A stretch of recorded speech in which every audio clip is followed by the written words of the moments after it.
maka dia adalah orang yang paling bahagia. Maka sering latih ibu-ibu kalau dapat musibah bilang alhamdulillah ala kulli hal. Sebagian kenapa ya Allah kau uji aku seperti ini, itu sudah itu bahaya seperti itu. Bahkan sebagian ulama memberikan definisi yang lebih keras, mengatakan karahiyatun ni'mah 'alal ghair. Benci ada orang dapat nikmat, itu namanya hasad. Itu namanya hasad. Kita lihat orang kaya kita enggak suka, berarti kita hasad. Lihat ada ibu-ibu lebih cantik kita enggak suka, berarti apa? Hasad. Kamu tahsin udah benar enggak? Salat sudah khusyuk belum? Kenapa ngurusin urusan banyak orang? Sebagian kita seperti itu kenyataannya.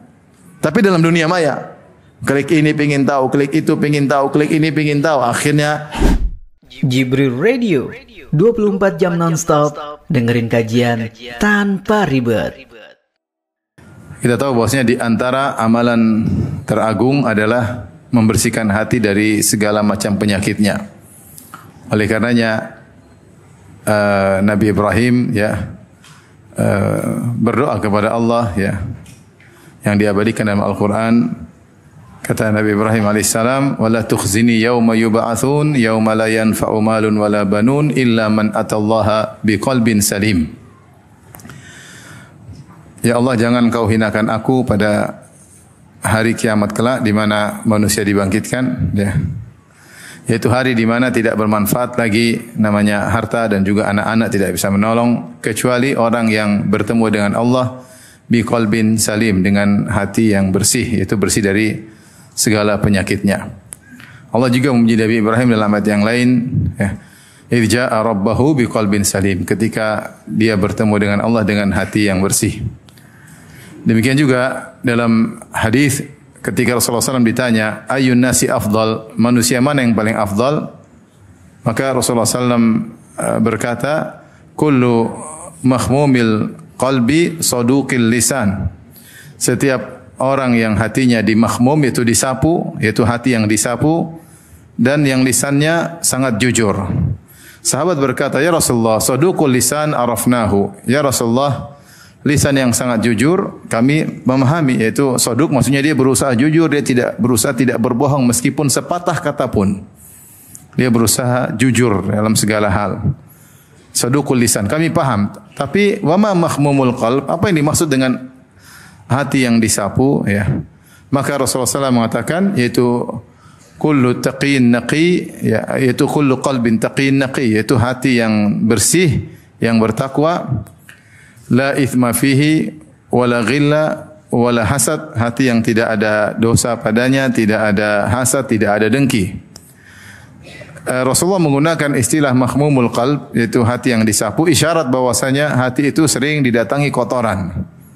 Kotoran masuk di hati dengan melalui apa yang kita pandang, apa yang kita dengar, apa yang kita renungkan, sehingga kotoran-kotoran tersebut masuk dalam hati sehingga butuh untuk dibersihkan. Karena makhmum itu artinya seperti rumah. Ya, kita rumah kalau kita biarkan kan masuk debu, masuk kotoran, terkadang masuk hewan, maka butuh di maintenance dengan dibersihkan setiap hari agar tidak menumpuk kotoran-kotoran tersebut. Inilah perumpamaan yang indah dari Nabi SAW bahwasanya hati itu rawan untuk dimasuki oleh banyak kotoran. Maka perlu di maintenance dengan dibersihkan setiap hari. Maka Nabi menjelaskan manusia terbaik adalah orang yang sering membersihkan hatinya. Dia perhatian terhadap hatinya. Ini adalah manusia yang terbaik. Sehingga dia bersihkan segala penyakit-penyakit dalam hatinya. Kemudian juga dalam hadis Rasulullah SAW mengatakan, Inna Allah la yanzuru ila suwarikum wala ila ajsadikum walakin yanzur ila qulubikum wa a'malikum. Sungguhnya Allah tidak memandang kepada rupa kalian, kepada paras kalian, tetapi Allah lihat kepada hati kalian dan amalan kalian. Yang pertama Allah lihat adalah hati seseorang. Makanya kita hidup di alam ini jangan cuma hanya memperhatikan penampilan luar, kebersihan fisik kita di luar, Kita bersihkan, kita rapikan, pakai skincare, skincare, pakai apa lagi? Minikur, pedikur, kurkuran, Kemudian pakai facial apalah, Saya sering dengar gitu-gituan lah, Benar, itu bagus, menyenangkan bapak-bapak, Tetapi jangan lupa hati dibersihkan. Betapa sedikit orang yang perhatian terhadap hatinya untuk dibersihkan. Betapa banyak orang yang di luarnya rapi, kinclong, apalagi sekarang glowing, tapi hatinya comberan. Banyak. Kenapa dia tidak perhatian terhadap hatinya? Tentunya seorang mukmin yang baik memperhatikan dua-duanya. Bahkan kebersihan hati lebih utama daripada kebersihan fisik. Oleh karenanya, di antara amal soleh yang terbaik adalah berusaha membersihkan hati. Karena tadi Rasulullah ketika ditanya, ayun nasi afdal, manusia yang terbaik, itu manusia yang suka membersihkan hatinya. Seperti rumah yang selalu dia sapu setiap hari. Ya.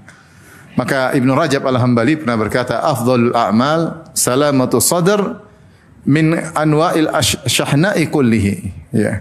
Min anwa'i syahna' kullih. Kata dia, amal yang terbaik adalah hati yang bersih dari segala penyakitnya, dari segala carut marut dalam hati. Seorang berusaha membersihkan hatinya dan usaha dia membersihkan hatinya itu adalah amal soleh. Dan pembahasan tentang hati ini penting bagi semua, bagi mukmin maupun mukminah, bagi laki maupun wanita. Tetapi kepada wanita tentu lebih penting lagi. Kenapa? Karena hati wanita tidak sekokoh hati lelaki. Ini secara umum. Tapi tentu ada wanita lebih tegar daripada laki juga banyak. Tetapi secara umum wanita itu baper secara umum. Ya. Secara umum. Ya. Mudah tersinggung. Ya. Bawa perasaan. Ya. Suka manyun.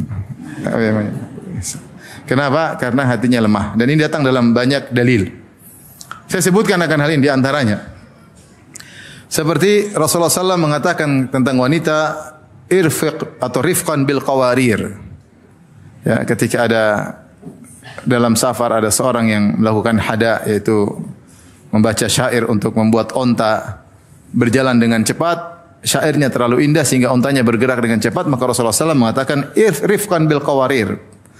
Lembutlah terhadap al-qawarir. Qawarir jamak dari qarurah. Qarurah itu botol yang tempat isi cairan yang bening, ya, sehingga yastaqir al-ma, sehingga air cairan tersebut menetap dalam botol tersebut. Nah, kita namanya botol cepat jatuh, kalau jatuh kemudian mudah retak dan mudah pecah. Rasulullah menyamakan wanita dengan botol-botol, sehingga kaca juga diantaranya disebut dengan qawarir, ya, kaca, ya, karena botol terbuat dari kaca, ya. Rasulullah menyamakan wanita dengan botol atau menyamakan wanita dengan kaca. Kenapa? Karena mudah pecah. Dan kalau sudah pecah, untuk dikembalikan menjadi seperti semula sudah sangat sulit. Kenapa sangat mudah pecah? Karena hati mereka sangat lemah lembut. Hati mereka sangat mudah tergores. Ya. Tidak seperti laki-laki. Ya. Disinggung sedikit, kadang-kadang tidak tersinggung. Dibuli juga cuek aja, ya. Wanita disinggung sedikit, disentil sedikit, mudah perasa, ya. Mudah, itu sifat qadrat wanita. Maka Rasulullah SAW mengatakan rifqan bil qawarir. Lemah lembutlah kepada wanita. Kenapa? Mereka lebih mendahulukan perasaan mereka daripada akal mereka, ya. Mereka mendahulukan perasaan mereka daripada akal mereka. Tentunya ini dibutuhkan dalam banyak hal seperti ngurus anak, merawat anak, ya. Dan banyak, tapi secara umum kalau wanita, kenapa mereka kuat ngurusin anak? Karena hati mereka yang begitu sayang, begitu lembut kepada anak-anak. Yang laki-laki tidak bisa melakukannya. Tapi dalam hal yang lain hati mereka mudah tergores. Kalau dia tergores susah untuk diperbaiki. Sudah disakiti ingat melulu, ya. Sampai mati enggak lupa-lupa, ya. Maka Rasulullah sifati dengan wanita itu mudah retak seperti kaca-kaca. Demikian juga dalam ayat Allah ketika menyuruh kaum mukminin tidak boleh saling mengejek, saling menghina. Kemudian Allah khususkan para wanita. Dalam surat Al-Hujurat kata Allah Subhanahu wa taala, "Ya ayyuhalladzina amanu la yaskhar qaumun min qaumin asa an yakunu khairan minhum, wala nisa'un min nisa'in asa an yakunna khairan minhunna, wala talmizu anfusakum," dan seterusnya. Kata Allah Subhanahu wa taala, "Wahai orang yang beriman, janganlah sebagian kalian mengejek sebagian yang lain. Bisa jadi yang diejek lebih baik daripada yang mengejek." Ini sesungguhnya perkataan Allah Subhanahu wa taala, wahai yang beriman. Ini mencakup wanita maupun lelaki. Tapi setelah itu Allah mengkhususkan para wanita, wala nisaun min nisain. Dan janganlah sekelompok wanita mengejek sekelompok wanita yang lain. Asa an yakunna khairan minhunna. Bisa jadi yang diejek lebih baik daripada yang mengejek. Sebagian ulama, kalau tidak salah Al-Qurtubi, sebagian ahli tafsir mengatakan, kenapa dikhususkan penyebutan wanita? Padahal sudah cukup disebutkan lelaki sebelumnya, ya alladzina amanu. Apalagi setelah itu Allah kembalikan lagi kepada domirkum, kata Allah, wala talmizu anfusakum. Jangan kalian saling dan seterusnya. Kembali lagi kepada kum. Kenapa disebutkan wanita secara spesifik setelah disebutkan kaum beriman secara umum? Karena saling mengejek itu sering terjadi di antara wanita. Wanita itu hatinya baper ya. Mudah sakit hati, mudah mengejek, mudah iri, mudah dengki. Betapa banyak wanita saling mengejek cuma gara-gara misalnya masalah dompet ya, masalah tas, masalah sepatu. Wih, dompetnya dompet jadul, Masya Allah. Ya, itu tasnya tas jadul. Tas model gitu masih dibawa-bawa. Jadi sering ngejek di antara mereka. Bajunya itu aja. Kalau pakai baju bagus sombong, bajunya bagus-bagus yang dibawa.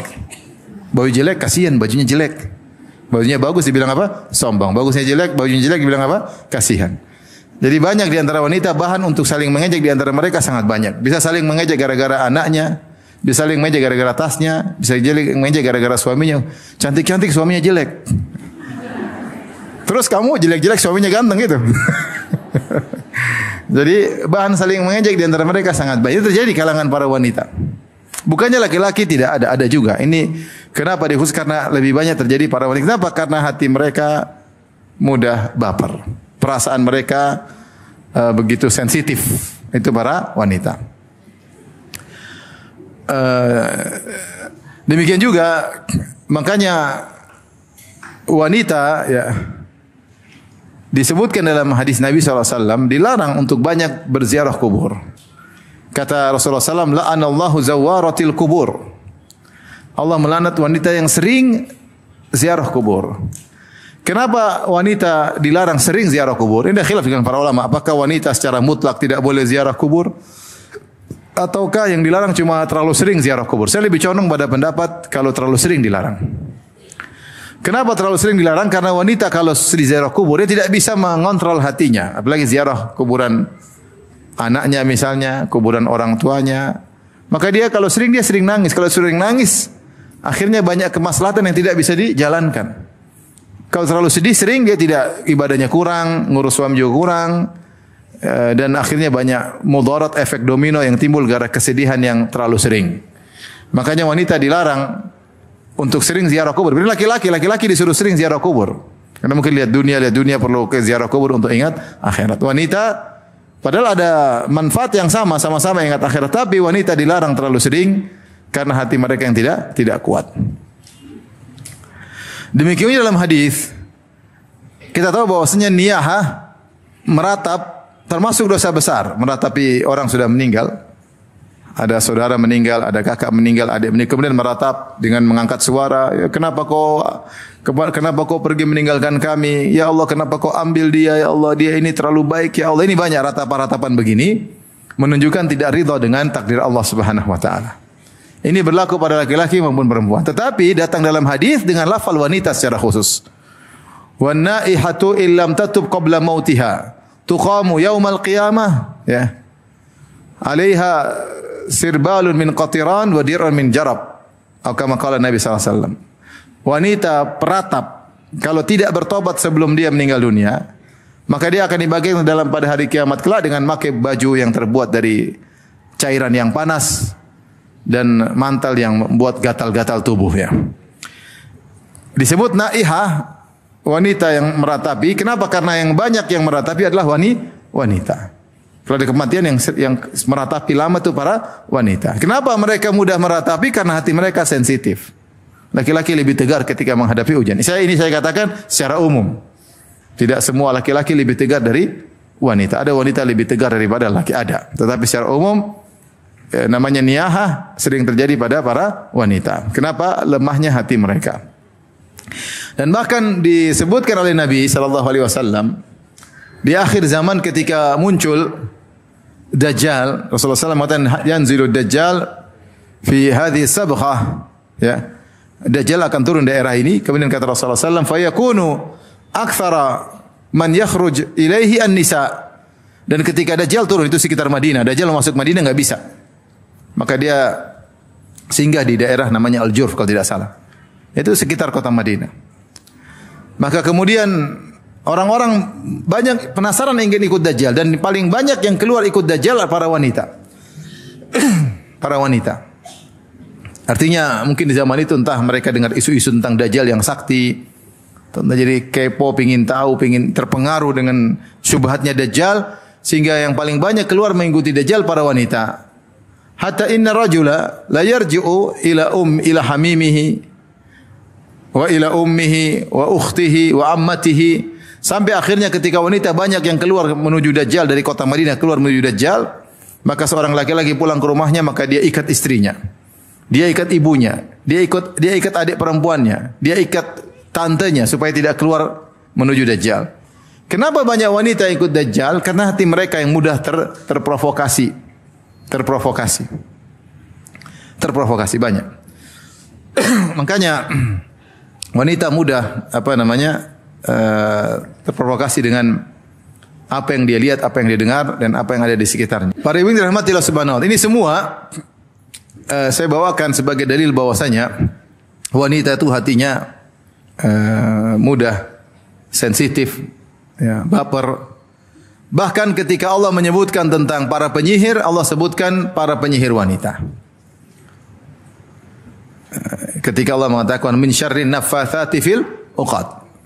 Tentu penyihir laki-laki ada, penyihir yang berduel dengan Nabi Musa adalah penyihir laki. Tapi ketika Allah sebut dalam surat Al-Falaq, qul a'udzu birabbil falaq min syarri ma khalaq. Kemudian Allah mengatakan min syarri naffatsati fil uqad. Dan berlindung dari para penyihir-penyihir wanita yang meniup di buhul-buhul.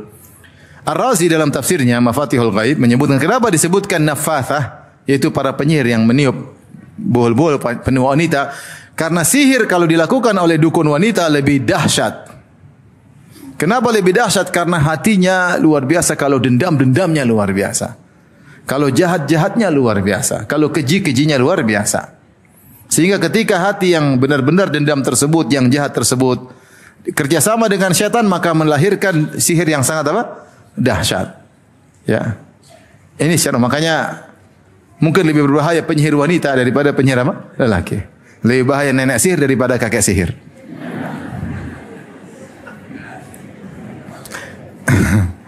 Karenanya ini semua saya bawakan agar para ibu-ibu yang hadir sekarang ini, para hadirat, untuk perhatian terhadap hati mereka. Apalagi kita tahu zaman sekarang zaman fashion lah, zaman ini wanita, waktu mereka, fokus mereka semua tertuju kepada penampilan luar. Mereka lupa bahwasanya penampilan batin, kebersihan batin itu lebih utama dengan tidak melalaikan kebersihan luar.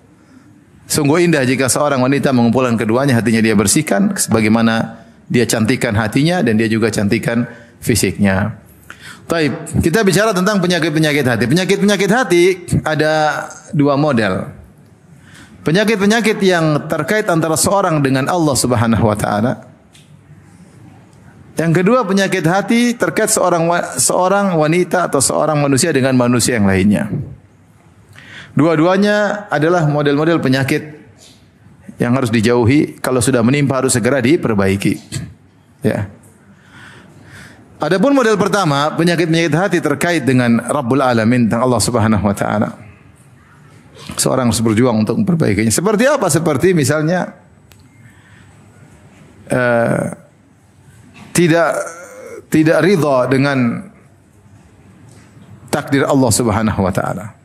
Tidak ridha dengan rizki yang Allah berikan kepadanya. Ini penyakit. Ini yang membuat banyak wanita merasa sengsara padahal sebab bahagia ada. Padahal sebab bahagia apa? Ada. Kebahagiaan kembali kepada hati. Kapan hati kita bersih, kita bahagia. Kapan hati kita kotor, maka kita tidak bahagia. Meskipun penampilan luar kita luar biasa, mungkin naik di atas mobil yang mewah, mungkin ditemani oleh bibi-bibi, pembantu-pembantu, dayang-dayang kanan kiri. Ya. Mungkin tidur di rumah kamar rumah yang mewah, kamar yang luas, tempat tidur yang mahal, tapi kalau hatinya berpenyakit, ya tidak bahagia. Makanya di antara kebahagiaan penghuni surga adalah mereka memiliki hati-hati yang bersih. Allah sebutkan dalam Al-Quran, wa naza'na ma fi sudurihim min ghillin tajri min tahtihimul anhar. Kami cabut dari dada mereka kedengkian-kedengkian sehingga mereka masuk surga yang mengalir di bawahnya sungai-sungai. Dalam ayat yang lain, wa naza'na ma fi sudurihim min ghillin ikhwanan ala sururin mutaqabilin. Kami cabut penyakit-penyakit ghil, dengki dari hati mereka, jadilah mereka ikhwanan, penghuni surga saling bersaudara, ala sururin mutaqabilin, mereka di atas tempat tidur saling berhadapan dengan penuh semangat. Jadi karena apa? Karena tidak ada penyakit hati sama sekali antara satu dengan yang lain. Sehingga ketika mereka berhadapan, mereka ngobrol dengan semangat, dengan senang hati. Kenapa tidak ada penyakit hati? Tapi kalau kita ngobrol sama orang yang kita jengkel, yang kita dengki, tentu beda ekspresi kita ketika kita ngobrol. Allah sebutkan di antara keindahan surga, kenikmatan surga adalah hati yang bersih. Makanya dalam hadis yang sahih, ketika kaum mukminin sudah selamat dari sirat, yang sirat adalah jembatan yang diletakkan di atas matni jahannam, di atas permukaan neraka jahannam. Mereka lewat. Setelah mereka berhasil lewat, mereka dikumpulkan di qantarah, suatu lokasi mereka dikumpulkan. Untuk apa? Kata Nabi, hatta idza hudzibu wa nuqu, ketika mereka sudah dibersihkan. Yaitu hati mereka dibersihkan sebelum masuk surga. Sebelum masuk surga. Kenapa? Mungkin sebelum itu di antara mereka ada yang saling kisos ketika di sebelum sirat. Sehingga ketika mereka disidang oleh Allah mungkin ada kejengkelan, mungkin ada kedongkolan di antara mereka. Maka sebelum masuk surga Allah bersihkan dulu. Karena siapa yang hatinya kotor sedikit pun tidak bisa masuk surga. Kata Allah, "Tibatum fadkhuluha khalidin." Bersihlah kalian, maka silakan masuk surga dengan kekal di dalamnya. Jadi ini nikmat ya. Orang yang hatinya bersih, dia adalah orang yang paling bahagia. Meskipun mungkin dengan keterbatasan ekonomi. Mungkin dengan keterbatasan paras yang mungkin tidak begitu cantik seperti yang lainnya. Tapi ketika hatinya bersih, dia wanita yang paling bahagia. Wanita yang paling bahagia. Mungkin hidup di rumah sederhana, fasilitas sangat sederhana. Mungkin dia tidak naik motor, naik sepeda. Ya. Suaminya biasa-biasa saja. Tas juga mungkin tas pinjaman. Tapi dia murah senyum. Kenapa dia murah senyum? Hatinya bersih. Dia bahagia. Kenapa dia bahagia? Hatinya bersih. Coba orang misalnya cantik jelita, mobil mewah, ya, pembantu banyak, rumah mentereng, kemudian duit banyak, ATM banyak, ya. Kartu kredit juga banyak. Tapi hatinya kotor. Dengki, hasad, suudzon sama Allah, tidak terima takdir Allah Subhanahu wa taala. Apakah ini orang bahagia? Tidak bahagia. Makanya dapati sebagian orang kaya narkoba. Kenapa? Dia cari kebahagiaan. Ada kebahagiaan hilang. Narkoba. Kalau enggak bisa bahagia narkoba, dia minum khamar untuk menghilangkan kepenatan dalam kepalanya. Jalan keluar khamar. Enggak kuat lagi menghadapi beratnya kehidupan, masuk diskotik. Joget sana, joget sini, zina sana, zina sini. Duit banyak, tapi tidak bahagia. Mungkin dia orang terkenal, betapa banyak orang bersandiwara, seakan-akan dia bahagia. Mau pejabat kayak, mau artis kayak, mau apa kayak. Tapi hidupnya sengsara. Saya tahu ada seorang seperti itu. Kalau keluar di depan publik, Masya Allah, seperti orang mesra, rumah tangga yang indah, tapi pulang ke rumah bercakar-cakaran ya.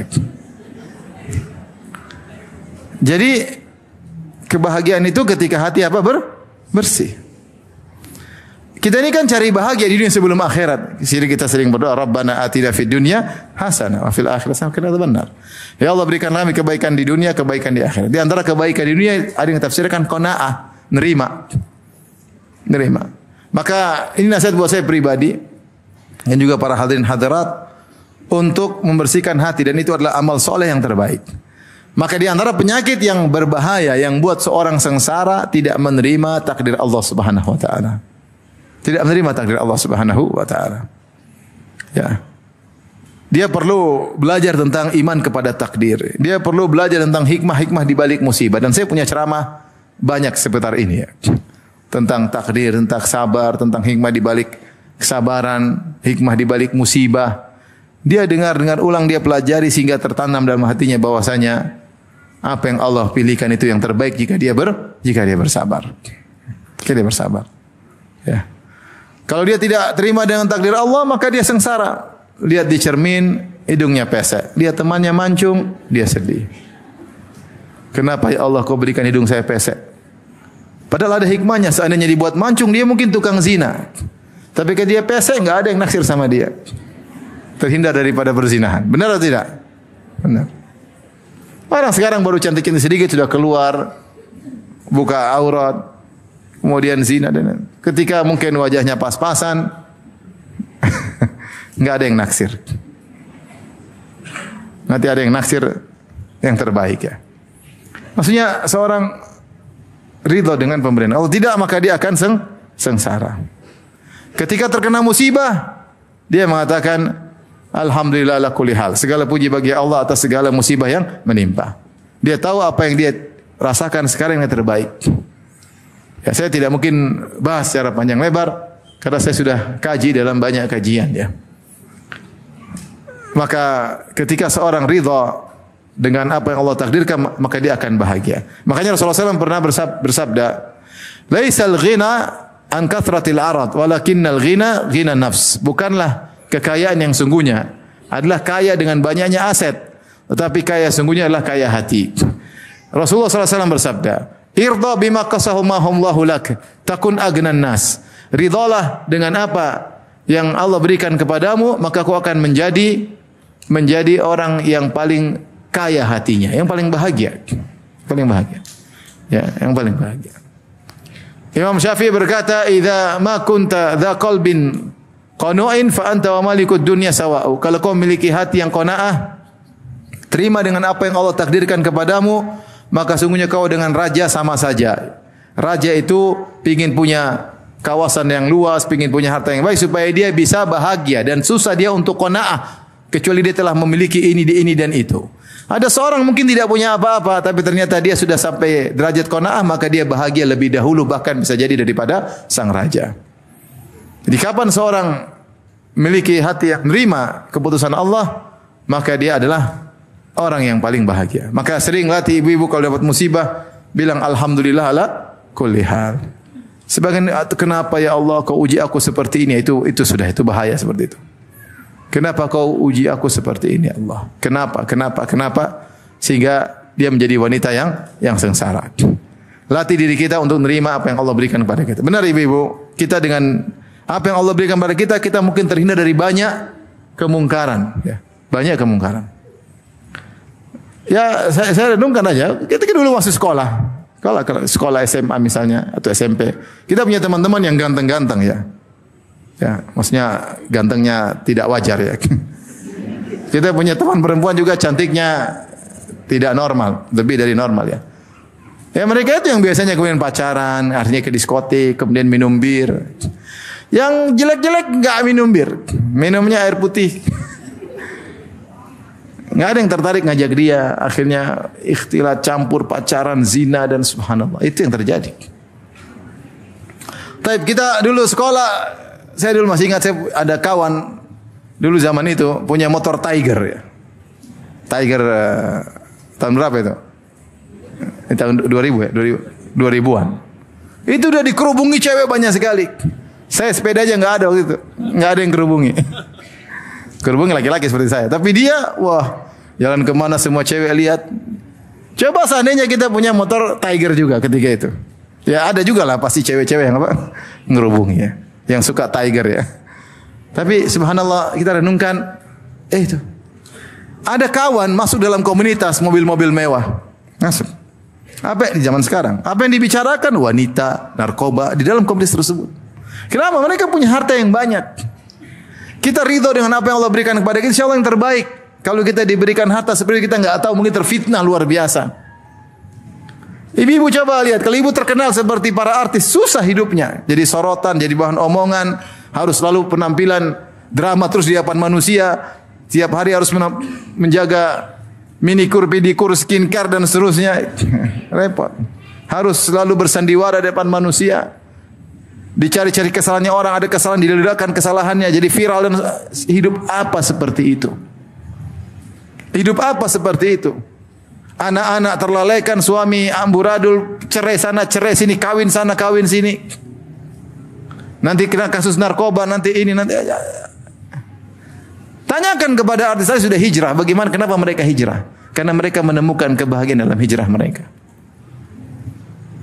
Alhamdulillah, ibu-ibu pas-pasan wajahnya, alhamdulillah. Coba kalau cantiknya enggak normal, kemudian dijadikan artis, gimana hidupnya? Jangan terpedaya dengan lihat kemewahan, uang banyak, belum tentu bahagia. Tentu bahagia. Jadi di antara penyakit berbahaya yang harus dilawan ibu-ibu adalah penyakit tidak ridha dengan keputusan Allah. Ini perlu perjuangan. Ini perlu perjuangan. Perlu penghayatan terhadap iman kepada takdir. Pelajari.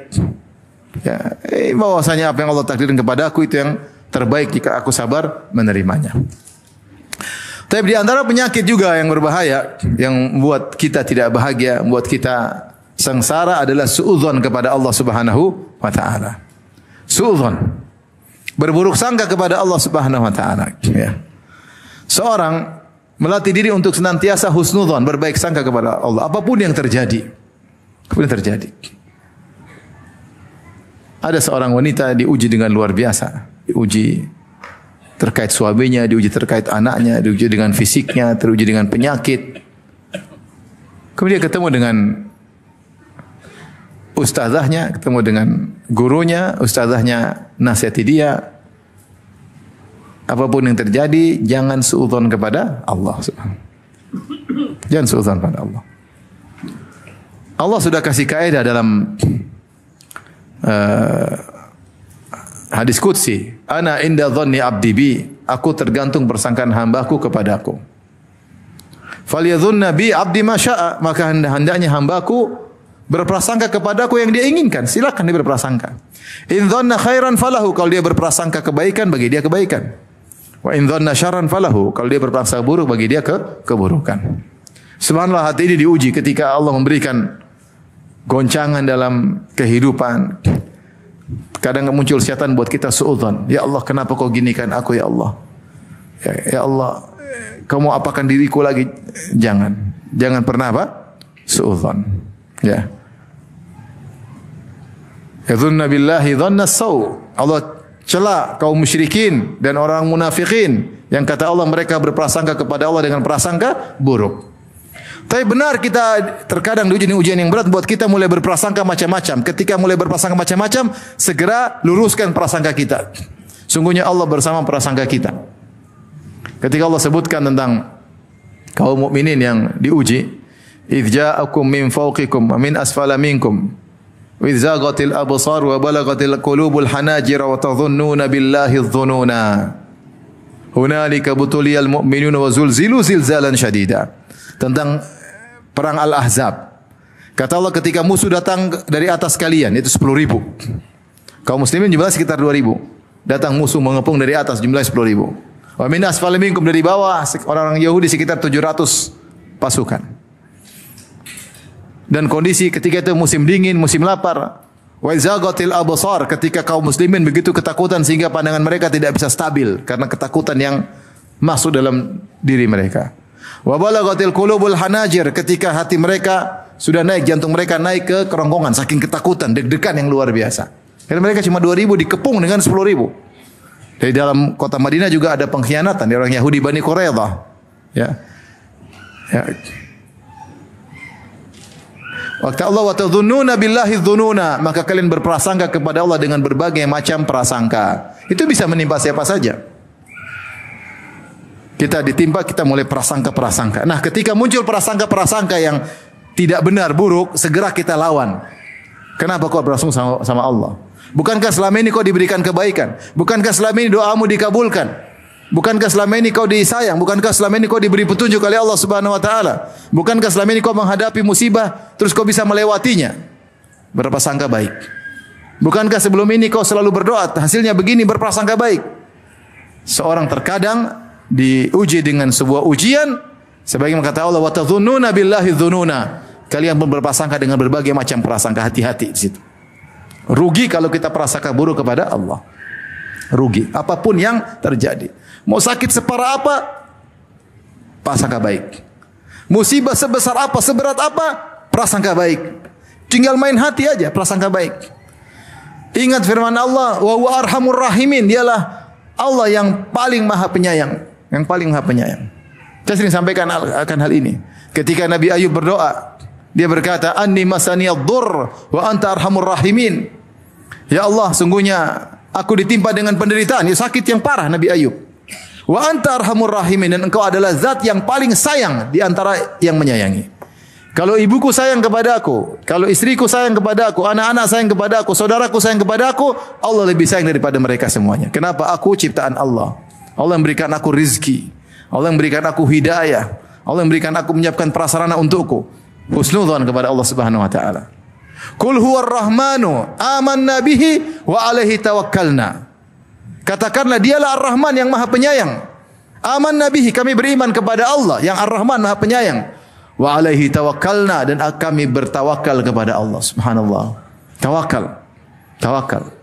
Kita bisa bayangkan betapa sayang orang tua kita kepada kita. Allah lebih sayang. Nah, kalau sudah begitu, ngapain kita suudzon sama Allah? Saya bilang ini bukan perkara ringan, tapi ini penyakit. Seorang sering suudzon kepada Allah, penyakit. Dan kalau dia sudah sering suudzon, terjadi apa yang dia suudzon tersebut? Dia berprasangka buruk, mulai dia terjatuh sesuai dengan yang dia sangkakan. Seorang senantiasa berprasangka baik sampai terkena musibah, bilang apa? Alhamdulillah ala kulli hal. Segala puji bagi Allah atas segala keputusannya. Di balik ini pasti ada hikmahnya. Pasti ada hikmahnya. Enggak mungkin enggak ada hikmahnya. Ya. Sehingga seorang kemudian tidak berprasangka buruk kepada Allah. Suatu hal yang sangat rugi berprasangka buruk kepada Allah. Seperti sifat orang-orang musyrikin dan sifat orang-orang munafikin. Makanya sebagian ulama mengatakan Allah telah memutuskan uzur bagi orang yang menderita dengan adanya kisah Nabi Ayub alaihissalam. Nabi Ayub, apalagi musibah yang menimpa dia. Apakah dia suudzon? Tidak. Dia mengatakan, wa anta arhamur rahimin. Engkau adalah zat yang paling maha penyayang. Tetap husnudzan. Tetap husnudzan. Taib, ini penyakit hati yang terkait antara seorang wanita dengan Allah Subhanahu wa taala. Saya nasihat dari saya pribadi dan juga para ibu-ibu, jangan sekali-sekali suudzon. Apapun beratnya musibah terkait suami kita, terkait anak kita, terkait ekonomi kita, tetap husnudzan. Siapa yang bersabar pasti kesudahannya indah. Kata Allah Subhanahu wa taala, fasbir innal aqibata lil muttaqin. Bersabarlah, sungguhnya kesudahan yang indah bagi orang-orang yang bertakwa, itu orang yang bersabar. Apa kata Nabi Yusuf alaihissalam? Dia mengatakan, innahu may yattaqi wa yasbir fa innallaha la yudhi'u ajral muhsinin. Siapa yang bertakwa dan bersabar dalam menghadapi segala ujian, Allah tidak akan menyia-nyiakan pahala bagi orang-orang yang berbuat baik. Itu orang yang bersabar, tetap husnudzan kepada Allah, maka endingnya pasti indah. Endingnya pasti indah. Saya tahu di antara kita, di antara ibu-ibu, ada yang menjalani problem yang besar, menjalani musibah yang besar, ya. Tapi jangan sekali-sekali suudzon kepada Allah Subhanahu wa taala. Baik. Ini tentunya penyakit hati terkait seorang wanita kepada Allah banyak, seperti suudzon tadi sudah kita sebutkan, seperti tidak terima keputusan Allah, di antaranya mungkin ragu, di antaranya mungkin dan macam syubhat, banyak. Tapi kita tidak bahas, kita bahas yang dua ini aja. Baik. Model penyakit hati berikutnya terkait sesama wanita di antara mereka, sesama wanita. Apa sih penyakit hati di antara sesama wanita? Yang di antaranya apa? Hasad. Ya enggak? Hasad. Di antaranya apa? Dengki. Di antaranya apa? Dengki. Ini dendam. Ini penyakit hati di antara wanita. Kemudian juga suudzon kepada wanita yang lain, suudzon kepada orang lain. Ya. Kemudian antara penyakit hati hubud dunia, cinta kepada dunia, lupa dengan apa? Akhirat. Ya. Ini juga penyakit-penyakit yang merusak kebahagiaan seseorang, merusak kebahagiaan seorang. Maka seorang berjuang untuk membersihkan hati dari penyakit-penyakit tersebut. Tapi rahmati Allah Subhanahu wa taala. Di antara penyakit yang sering terjadi di antara ibu-ibu adalah penyakit hasad. Hasad itu apa? Tamanni zawalil ni'mah anil ghair. Berkeinginan agar kenikmatan yang ada pada orang, pada temannya hilang. Bahkan sebagian ulama memberikan definisi yang lebih keras, mengatakan karahiyatun ni'mah alal ghair. Benci ada orang dapat nikmat, itu namanya hasad. Itu namanya hasad. Kita lihat orang kaya kita enggak suka, berarti kita hasad. Lihat ada ibu-ibu lebih cantik kita enggak suka, berarti apa? Hasad. Lihat ada orang pakai baju lebih mahal, kita hasad. Lihat ada ibu-ibu suaminya lebih ganteng, kita marah, berarti apa? Hasad. Lihat ada ibu-ibu datang naik mobil lebih mewah, padahal hutang mobilnya, kita hasad. Kita benci berarti tanda kita hasad. Berarti kita hasad. Nah, ini kita berusaha bersihkan hati kita. Berdoa kepada Allah Subhanahu wa taala agar hati kita bersih. Di antaranya seperti doa yang Allah sebutkan dalam Al-Qur'an, walladzina ja'u min ba'dihim yaquluna rabbana ighfir lana wa li ikhwanil ladzina sabaquna bil iman wa la taj'al fi qulubina ghillan lil ladzina amanu rabbana innaka ra'ufur rahim. Yaitu wa la taj'al fi qulubina ghillan. Ya Allah, janganlah kau jadikan dalam hati kami ada kedengkian, penyakit hati kepada orang yang beriman. Jadi kemudian juga misalnya doa, kita berdoa kepada Allah Subhanahu wa taala, Allahumma inni as'aluka lisanan shadiqan wa qalban saliman. Ya Allah, aku mohon kepada Engkau lisan yang jujur wa qalban saliman, dan hati yang bersih. Minta kepada Allah. Ya Allah, aku minta qalbun salim. Minta kepada Allah. Kapan kita dapatkan qalbun salim, kita bahagia. Di antara juga doa Nabi sallallahu alaihi wasallam, waslul sakhimata qalbi. Ya Allah, bersihkanlah kotoran-kotoran hatiku. Waslul sakhimata qalbi. Ya Allah, bersihkanlah kotoran-kotoran hatiku. Dan doanya juga Allahumma hdi qalbi. Ya Allah, beri hidayah kepada hatiku. Kapan kita merasa saya kok hasad, ya Allah, bersihkanlah penyakit hatiku.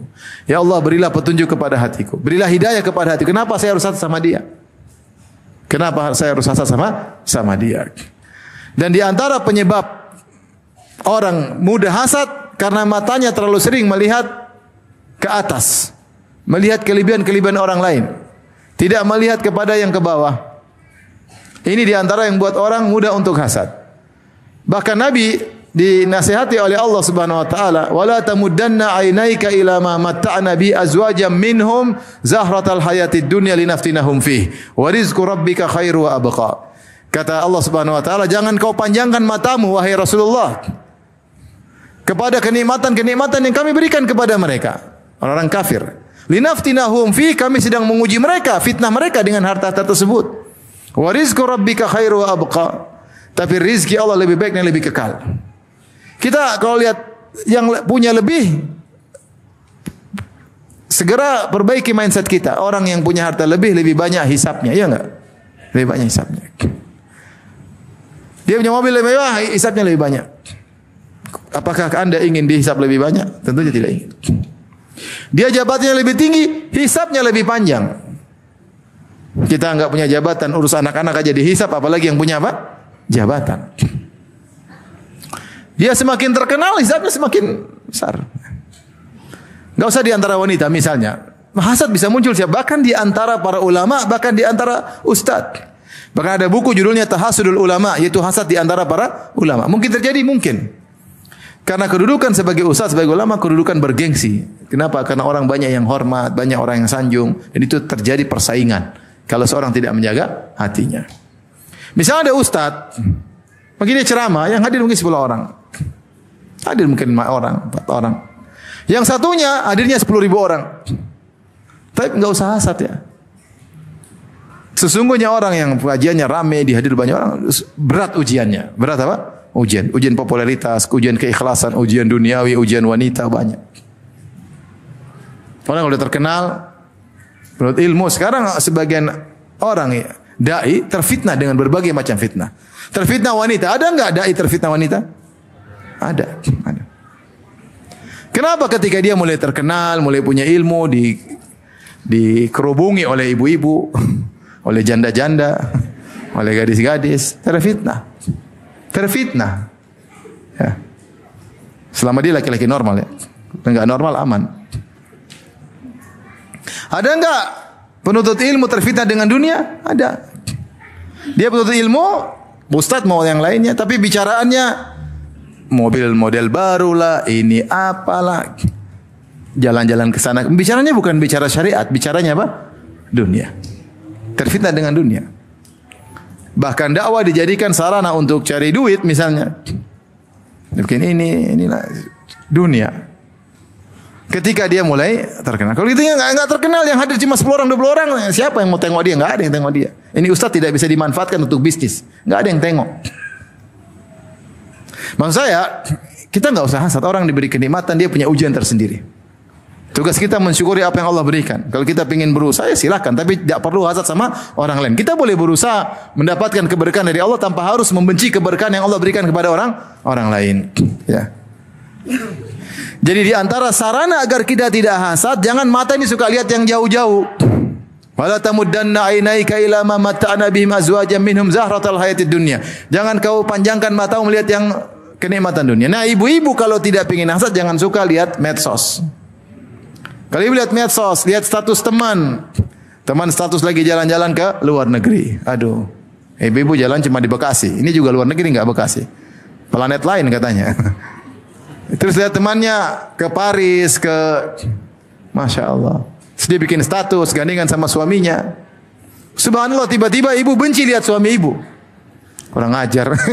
Kenapa? Karena ibu sudah seperti duniawi. Hasad sama orang kok bisa. Dia dibawa pergi ke suami saya. Akhirnya kita rusak hati kita ini. Karena sering lihat yang seperti itu. Makanya mata ini enggak usah banyak ngelihat.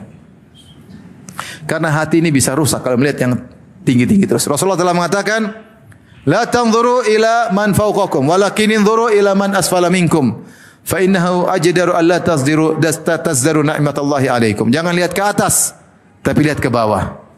Kalau kalian lihat ke bawah, kalian tidak akan meremehkan nikmat yang Allah berikan kepada kalian. Lihat bagaimana saudara kita banyak yang susah, banyak yang menderita. Musim hujan aja, saya keluar dari rumah musim hujan. Ada orang bawa gerobak, anaknya dalam gerobak kena hujan. Sudah lihat itu ibu, jangan lihat ke mall. Lihat apa? Tuh, ada orang dorong ngais makanan. Saya kemarin cerita ada keluarga ketemu lagi naik motor dengan temannya, tahu-tahu ada nenek ngangkat apa botol-botol bekas mau dijual. Akhirnya keluarga beli nasi padang mau balik, tahu-tahu dia nggak ada nenek ini. Cari-cari ternyata sudah pergi tempat lain nangis-nangis sampah. Itu di Jakarta. Ada seperti itu. Lihat yang gitu, jangan lihat yang kinclong-kinclong sama glowing-glowing. Lihat kayak gitu, kasihan. Kita alhamdulillah masih bisa ngaji, masih bisa makan, masih bisa gemuk, alhamdulillah. Itu kasihan aja. Akhirnya keluarga kasih, "Nek, sudah makan?" "Sudah, tadi pagi," katanya. Siap. Seperti itu masih banyak. Lihat ke bawah, masih banyak orang susah. Lihat rumah-rumah mewah, masih banyak orang rumah cuma satu petak. Pintu cuma 2, pintu masuk sama pintu WC langsung. Rumah kita berpintu-pintu. Masih banyak seperti itu. Kadang satu petak kecil, anak udah 3, satu, Masya Allah. Bingung kita gimana cara kalau dia lagi mau hubungan sama istrinya, anak-anaknya suruh keluar dulu, bagaimana? Bingung. Jadi, kalau kita sering lihat ke atas, jadi hasad. Jadi hasad. Dan kalau sudah hasad, sudah tidak qanaah, tidak terima, sudah selesai. Itu kita tidak bahagia.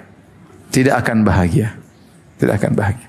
Maka ibu-ibu, hati ini jangan hasad sama orang. Kalau lihat ada orang dapat nikmat, subhanallah, dia diuji dengan kenikmatan. Kalau saya diberikan nikmat tersebut, saya belum tentu bisa mensyukurinya. Gitu aja. Gak gampang mensyukuri punya mobil. Itu kan Allah akan tanya, mobil dari mana kau dapat, apa kau gunakan, buat taat kepada Allah atau buat gaya-gaya, buat sombong-sombongan. Susah jawabnya. Ya, susah. Susah jawabnya. Kalau sepeda ditanyakan gampang kan? Sepeda ya buat ke masjid, buat ngantar anak ke sekolah. Ringan pertanyaannya. Tapi kalau yang mewah-mewah berat. Maka cara kita untuk bahagia, ya, jangan melihat yang ke atas ibu. Jangan terlalu sering salah bergaul sama orang-orang yang terlalu mewah-mewah kalau nggak bisa jaga hati.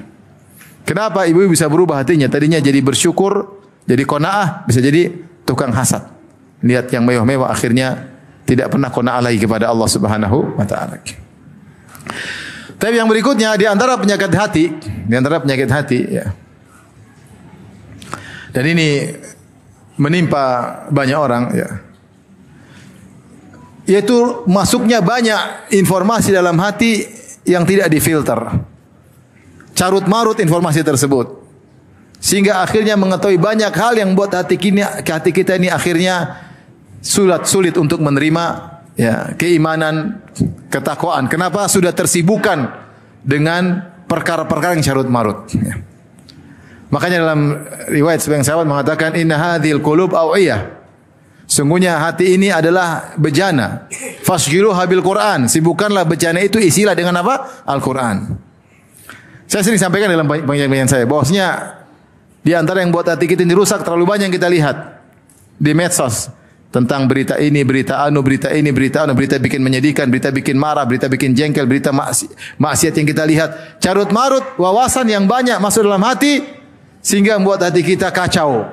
Sehingga tidak ada waktu untuk baca Quran, tidak ada waktu untuk ngaji, tidak ada waktu untuk mengisi hati dengan kebaikan karena sudah tersibukkan dengan hal yang tidak bermanfaat. Terlalu kepo, ingin tahu segala urusan. Sampai ada seorang ulama yang misalkan, permisalan sebagian kita dalam dunia maya, ibarat kalau zaman sekarang ada seorang ibu-ibu di dunia nyata, dia datang ke sekelompok wanita, dia datang ke mesin orang-orang yang sibuk dengan salon. Kalian ngapain sih? Oh lagi bikin ini, lagi ngurus apa gini cerita dia dengar. Oh gitu, terus dia komentari. Terus dia pergi lagi, ada komentar lain lagi mungkin lagi olahraga. Ibu lagi ngapain sih? Olahraga yo gini. Ada orang bertengkar, kalian berdua lagi ngapain sih bertengkar? Terus, ada orang bercerai, ibu kenapa bercerai sama suami? Terus. Ada ini. Itu kalau kita lihat ketemu ibu kita ibu itu sinting nggak? Semua orang dia ingin tahu urusannya, benar nggak? Nggak berani bilang iya. Nah itulah gambaran sebagian kita dalam dunia maya, sama pingin tahu ini, pingin tahu itu. Kalau dunia nyata ada ibu yang suka begitu, kita pasti celah. Kamu ngapain seperti itu? Nggak ngurusin suami, nggak ada punya waktu sudah cukup nggak ngurus suami? Waktu sudah cukup nggak ngurus anak-anak? Kamu tahsin udah bener nggak? Sholat sudah khusyuk belum? Kenapa ngurusin urusan banyak orang? Sebagian kita seperti itu kenyataannya. Tapi dalam dunia maya, klik ini pengin tahu, klik itu pengin tahu, klik ini pengin tahu. Akhirnya banyak informasi carut marut, yang baik maupun yang buruk, dengan berbagai macam cabang menyibukkan kita berpikir. Kalau sudah masuk informasi, pikiran kita nggak bisa konsen. Itulah penyakit. Akhirnya hati menjadi tidak tenang. Kenapa? Terlalu banyak informasi yang masuk. Makanya saya bilang, mau bahagia, baca Quran. Udah, ibu terapkan itu HP. Simpan sebentar. Simpan. Jangan dilihat. Baca Quran. 1 jam baca Quran, pasti efeknya langsung bahagia. Pasti langsung bahagia. Tapi kalau 1 jam ibu lihat berita, Instagram, ceklek. Ikut komentar juga. Kenapa komentar gitu? Bantah lagi. Udah. Itu 1 jam hati rusak. Apalagi kemudian nyantol di film Korea. Selesai. Rusak benar hati. Rusak, imannya rusak, duniawi. Selama ini yang dia bangun imannya dalam hatinya hancur gara-gara nonton film Korea. Maka kita bertakwa kepada Allah. Pengen hati bersih, jauhi seperti itu. Karena membuat kita akhirnya tadi carut marut. Penyakit selanjutnya tadi hubbud dunia, cinta dengan apa? Dunia. Sebagian wanita, masya Allah, tadinya kalau berkumpul berbicara tentang akhirat. Gimana kita tahsin bagaimana nanti ya. Gurunya bagus enggak? Ahli enggak dalam tahsin ini? Bagus pembicaraannya. Itu ada anak-anak yatim, gimana kalau kita ini? Bagaimana kita bikin pengajian? Bagaimana kita memakmurkan masjid? Bagaimana kita mendakwahi ibu-ibu yang belum kenal sunnah? Pembicaraan tadi begitu, sekarang udah berubah. Terlalu banyak yang dilihat, terlalu salah bergaul. Pembicaranya apa? Dunia. Kalau sudah perempuan sudah terkena penyakit cinta dunia, maunya yang branded melulu, yang sengsara suaminya. Suami sengsara. Maunya ke mall, maunya beli tas-tas branded. Tidak merasa pede kalau pakai tas murahan, ya. Tidak merasa pede kalau pakai baju yang tidak bermerek tertentu. Wah, ini yang susah suaminya. Kalau suaminya ada uang enggak apa-apa, kalau enggak punya uang suruh jadi bandit, susah. Maka ibu-ibu, jangan isi hati kita dengan cinta dunia. Dunia ini sudah banyak samping kita buat kita tergoda. Kita harus lawan. Bagaimana cara lawan agar kita tidak orientasi dunia? Ingat akhirat, ingat kematian. Sibukkan diri dengan ketakwaan, dengan ketaatan, baca Quran, belajar tahsin. Ya. Waktu jangan dibuang-buang, ibu-ibu yang dirahmati oleh Allah Subhanahu wa taala. Setiap kita mau lakukan sesuatu, tanyakan pada diri, ya Allah, ini saya ada 5 menit ke depan. Saya mau lihat apa nih? Siapkah saya dihisap 5 menit ini? Kita ngeklik sesuatu, nonton. Taib, saya siap dihisap enggak apa yang saya nonton ini? 5 menit untuk lihat berita artis. Taib, ini 5 menit akan ditanya oleh Allah. Kenapa kau lihat 5 menit berita artis? Ditanya enggak ibu-ibu? Ditanya. Kalau kita bisa jawab, nonton aja, kenapa? Kalau enggak bisa, enggak usah lah. Enggak usah. Kalau enggak siap ditanya, enggak usah. Karena pasti hati kita menjadi apa? Rusak. Ini hidup di zaman fitnah yang kita banyak membuang waktu kita kepada yang tidak bermanfaat. Akhirnya hati kita carut marut, rusak, sehingga masuklah berbagai macam penyakit-penyakit hati dalam tubuh kita. Ya. Taib, ini aja mungkin ibu-ibu ya, tentu penyakit hati masih banyak. Enggak. Ini sekedar sentilan-sentilan buat saya pribadi dan juga para wanita yang dirahmati oleh Allah Subhanahu wa taala. Ini zaman banyak fitnah dan fitnah itu merusak hati, baik syubhat maupun syahwat. Seorang menghitung-hitung berapa sisa umurnya yang kita tidak tahu, mungkin masih panjang atau tinggal sedikit. Jangan sampai kita menyesal di hari kemudian. Sisa umur yang sedikit ini manfaatkan semaksimal mungkin agar kita dekat dengan Allah Subhanahu wa taala. Kebahagiaan itu mudah. Ya, rutinkan salat duha 4 rakaat saja, enggak usah banyak-banyak. Rutinkan. Ya, rutinkan salat witir, enggak usah banyak-banyak, 3 rakaat 1 rakaat. Rutinkan zikir pagi petang, rutinkan baca Al-Qur'an. Sibukkan diri melayani suami, sibuk urus anak-anak. Situ kebahagiaan. Kebahagiaan tidak susah. Ya, kebahagiaan tidak susah insyaallah taala. Demikian apa yang saya sampaikan. Allah taala alam bisawab. Kalau ada yang bertanya, saya persilakan. Jibril Radio 24 jam nonstop dengerin kajian tanpa ribet.